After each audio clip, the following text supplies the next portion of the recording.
Hello friends, இன்றைக்கி நம்ம என்ன பார்க்க போகிறோன்னா சிறுகீரை துவையல் தான் பார்க்க போகிறோம். சிறுகீரை துவையலுக்கு என்னென்ன வேணுமோ எடுத்துக்கலாம். கடுகு, கடலப்பருப்பு, உளுத்தம்பருப்பு, ஜீரகம், பொடியாக நறுக்கி வச்ச வெங்காயம், 3 வரமிளகாய், தக்காளி 2, தேங்காய் கொஞ்சம் எடுத்துக்கோங்க. நல்லா கழுவிட்டு சிறுகீரையை அரிஞ்சு எடுத்துக்கோங்க. எடுத்து கடாய் வச்சுட்டு எண்ணெய் ஊற்றிட்டு கடுகு கொஞ்சம் போட்டுக்கோங்க. கடுகு கொஞ்சம் நல்லா பொரிஞ்ச உடனே கடலப்பருப்பு, உளுத்தம்பருப்பு போட்டுக்கலாம்.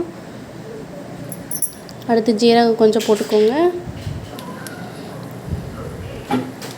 அடுத்து பொடியாக நறுக்கி வச்ச வெங்காயம், வரமிளகாய் போட்டுக்கோங்க. நல்லா வணங்கட்டும். கண்ணாடி பதம் வரையில் நல்லா வணங்க விடுங்க. அப்புறம் தக்காளி போட்டுக்கலாம். நல்லா வணங்க விடுங்க. அப்புறம் மஞ்சள், உப்பு தேவையான அளவு போட்டுக்கோங்க. நல்லா வணங்கட்டும்.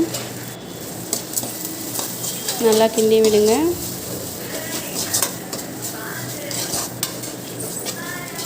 நல்லா வணங்கிட்டும். அடுத்து கீரை போட்டுடலாம். கீரையை போட்டு நல்லா கிண்டி விடுங்க. கீரை அரை வேவல் வெந்தாலே போதும். அப்போ தான் நிறைய சத்து இருக்குது. அதனால் அரை வேவல்லே எடுத்துருங்க. கீரைக்கு எதுவும் எக்ஸ்ட்ரா தண்ணி எதுவும் ஊற்ற தேவையில்லை. நம்ம கழுவி வச்சு அதுலேயே தண்ணி இருக்கும், அந்த தண்ணியே போதும். பாருங்கள், ஓரளவுக்கு வெந்துருச்சு. அவ்வளோதான், சிறுகீரை ரெடி. தேங்காய் துருவல் போட்டு இறக்கிடுங்க. அவ்வளோதான், சிறுகீரை ரெடி. இந்த வீடியோ பிடிச்சிருந்தா லைக் பண்ணுங்கள், சப்ஸ்கிரைப் பண்ணுங்கள்.